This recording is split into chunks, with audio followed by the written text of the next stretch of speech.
Hi! Welcome back to my channel. More importantly, welcome to my BL library. I am your BL librarian. This is a new series I want to start where I go through a specific tag within BL, talk about what it means, and then find everything I read the previous year, or years, within that tag, the favorites, the mids, and the misses. Each section will be timestamped in the description for quick navigation. Today, we'll be going through my library's archives and finding all of the titles I've read with the Omegaverse tag over the past year, 2023. I'll also be including some from 2022 since this series is starting so late in my time of reviewing things. These are what I've read and reviewed over the year, not what came out that year, just to be clear. With that being said, let's get started.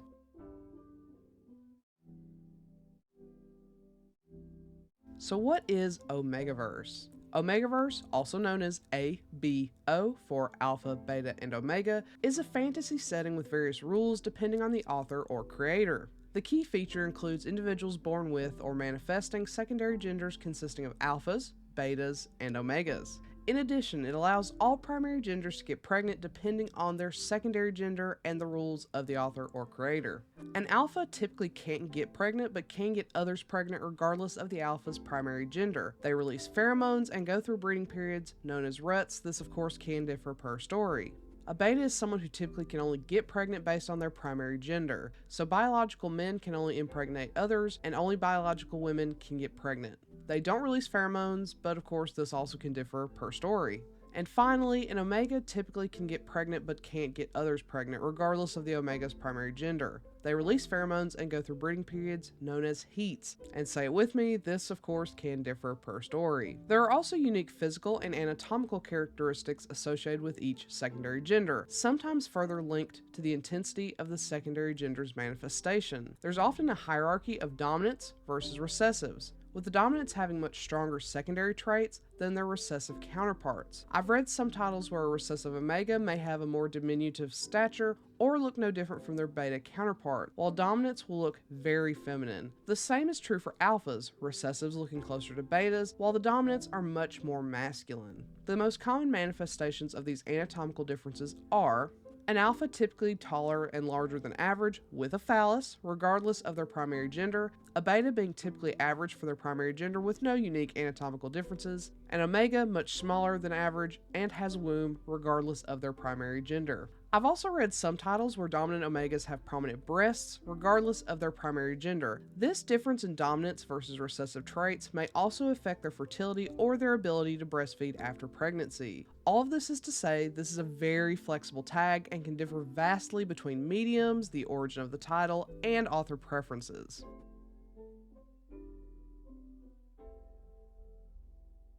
To start out the favorites list is Surge Towards You by Chiangyan. This is a classic Omegaverse universe with alphas, betas, and omegas, but with a unique spin on our main characters. We've got an alpha, a swimmer who has an aversion to omega pheromones, and then an omega figure skater with no discernible pheromones. It's a match made in heaven. This is a case of the bottom falling hard, but the top falling harder, which I absolutely adore. Not to mention it has some of my favorite aspects of the Omegaverse, that being male pregnancy and child rearing. I think this is an excellent introduction to the Omegaverse, so if you'd like to dip your toes into this tag, I'd say this is a great one to start with. Plus, this is probably one of the cutest babies, if not the cutest, in the Omegaverse. Next up is Gold Gray by Lee Green.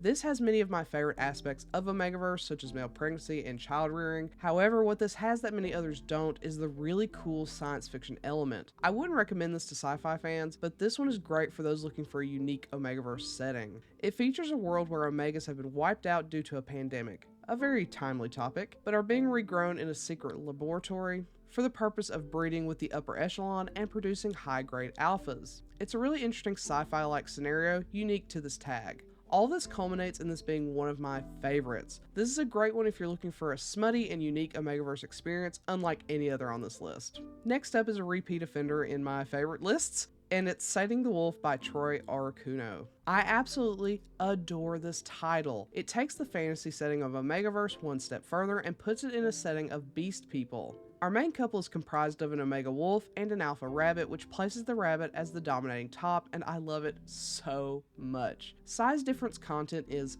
excellent, but especially when the bigger of the two is the bottom. Tack on a mention and glimpse of male pregnancy and child rearing and I am sold. It being stunning certainly doesn't hurt either. I highly recommend it. Next up is Look at Me by Tansan. Not only is this my favorite Omegaverse novel, but it's also my favorite BL novel that I've reviewed to date. Unfortunately, this has no child rearing or male pregnancy, but for those elements to be missing and still be on my favorites list says a lot, at least to me. This is a relationship between a rich and famous alpha and his beta employee, whom he pursues after an intense and passionate drunken tryst. Where this shines is in the tone of the writing. The sex is passionate and tender, the sadness and mourning are palpable, and, maybe most importantly, the embarrassment and cringe are enough to make you put the book down for your own comfort. I long to write emotion and tone so strongly one day, and while it isn't always the most comfortable read, that's what makes it so good. The side stories have also recently been licensed for publication, so now is the perfect time to get on this title. And last, but certainly not least, Love is an Illusion by Fargo. If Look at Me is my favorite Omegaverse novel, this has to be my favorite Omegaverse manhwa. It's an expansive world with multiple couples of various secondary genders, like the classic Alpha and Omega, an Alpha and Beta, and a Beta and Omega. It even spawned off a spinoff of an alpha female and an omega male. All of this is great and wonderful, but my favorite aspect of this entire series that solidifies it as my favorite is the main character and recessive omega, Hee-sung. He's my favorite tsundere of all time. He has a propensity for being impulsive and ditzy, and he has a dark and painful past that affects his ability to be a parent and a loving partner. He isn't perfect, but throughout the series he learns to trust and love while navigating a surprise secondary gender manifestation, an unplanned pregnancy, and an even more unplanned romance. This is the pinnacle of Omegaverse for me, and I can't recommend it enough.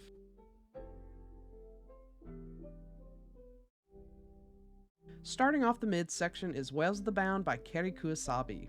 This is so close to being a favorite, mainly because our power bottom reminds me so much of my power bottom Omega Asher from my Dominate Me series. However, as much as I love him as a character, the couple in this isn't very well established. This is a classic whirlwind story, but much of the focus is on many and varying story elements that ultimately strangle the romance aspect. Many of these elements could have been dropped in favor of some of the more interesting ones, and in turn helped create a more well-rounded and better fleshed out story. While this seems like a miss from all of my comments, I love this title. It would have been a favorite if not for some of my criticisms, so with that said, I think this is worth a read. Next is actually the sequel, Whales of the Bound Beta by Keri Kuwasabi. This is the sequel to the previously mentioned title, and while I do like this one way more, it isn't strong enough to be a favorite. The story is part of the problem, just like with the first. However, where the first didn't do a great job of establishing the relationship between the main couple, this does a great job of setting up the relationship for our main couple. It really hones in on these two and their growth from hate to love, which I adore.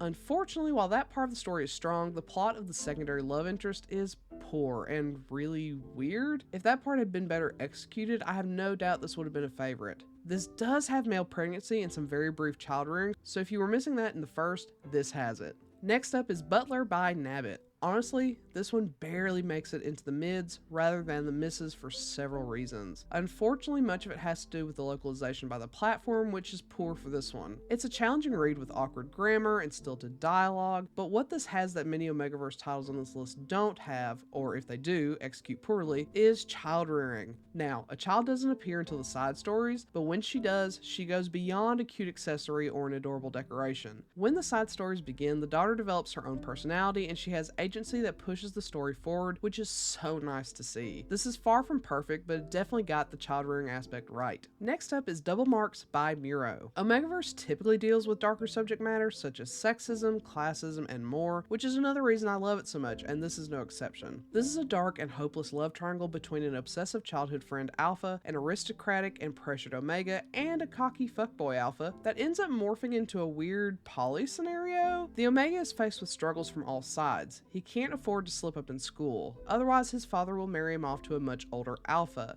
He has to keep his childhood friend happy, so the friend will allow him to cheat off him in class. Then he has to sell himself sexually to the fuckboy who has evidence of his cheating. It's bleakness and struggles piled high, which I tend to like. Unfortunately, this suffers pretty badly from rough art, a super compressed story, and a questionable choice in ending that puts it out of the running for a favorite. But it is interesting nonetheless. Next up is Staff Only by Surak. Now this. This was a tough one. It is the antithesis of double marks in many ways. We have a love triangle scenario that evolves into a casual poly scenario, but where double marks layered on the dark, this is pretty bright and playful, which is a nice change of pace. I so desperately want this to be a favorite. It has amazing art and the story is super cute with a unique focus on penis shrinkage, which I still think about to this day, and our newly manifested Omega is smothered in smut and praise, which is everything. Unfortunately, the ending isn't very definitive. With romance, typically we want to see some kind of resolution to a love triangle scenario, whether that be choosing one of the two suitors or both. But we don't get either of those endings, which is what takes this out of the running for a favorite. I can only hope that this comes back with a full-fledged series, as it has so much promise, and I'll be waiting, fistful of money, ready to support it. Next up is Love Shuttle by Aiju. This one is very nostalgic for me, and on that front, it very well almost makes it onto my favorites list. Our main couple of a manly Omega and his doting Alpha, both with garbage personalities and a very enemies to lovers scenario, is just so good. Unfortunately, the side couple and the teasing without payoff lose me here. While our main couple is cute and toxic, the side couple is gross and toxic. It's between a creepy alpha doctor top and an alpha bottom, which isn't that bad, but then the bottom's brother is introduced and he is a rival for his brother's love. So we have incest, which is such a weird thing to throw into the story. Ick. That's undoubtedly the main reason I can't call this a favorite, but male pregnancy also appears, and the author's note mentions stories with a baby reveal that never happens, and that's just rubbing salt in the wound on this one. I still think the main story is worth a read, but be mindful of that side couple.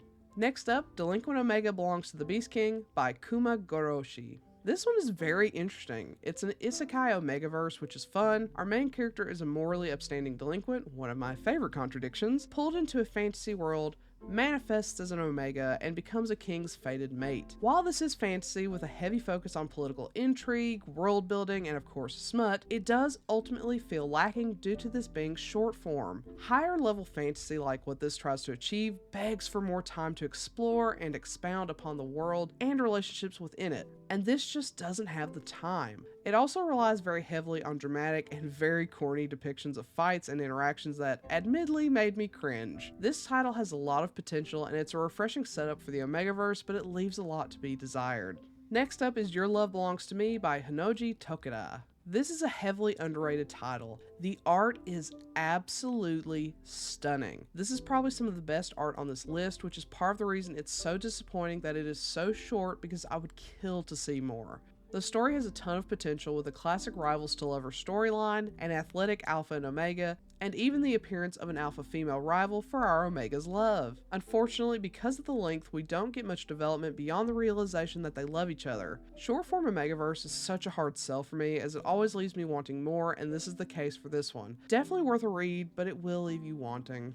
Finally, for the mids is Wolves Behind Bars by Joy. This is another Omegaverse with an interesting concept. Our main character is an Omega artist who's framed for a string of murders. Typically, he would be placed in an Omega prison, but for some nefarious reason, he ends up in an Alpha prison. The art isn't the best, which is part of the reason this didn't make it into my favorites, but more than anything, the names and some of the dialogue they use in this are also so painful. Chick is the main one, but eventually Chirpy is added in there, and it's all just so unfortunate. That's super nitpicky, but those kinds of things really irk me, so it's enough to push this out into the mids. We do get to see male pregnancy and child rearing though, and the baby is adorable, which definitely wins it some points.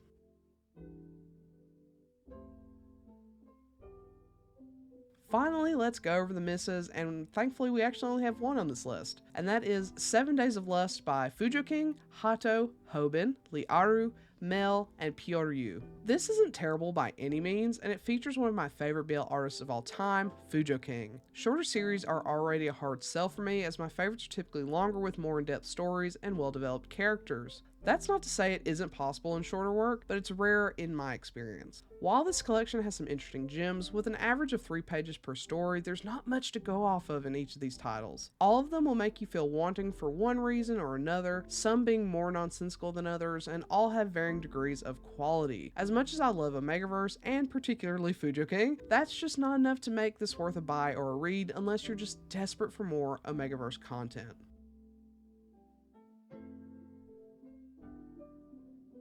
With all that being said, the Omegaverse tag is a very flexible and open setting where writers and readers alike can explore various societal, relationship, gender, and family dynamics that many other tags or settings might not be able to do so freely without widespread appeal. I'm a huge fan of this tag and look forward to having more to share from it in the future. So have you read any of these? Are any of them on your favorites list? Let me know and comment below. Otherwise, I'll catch you next time. Bye!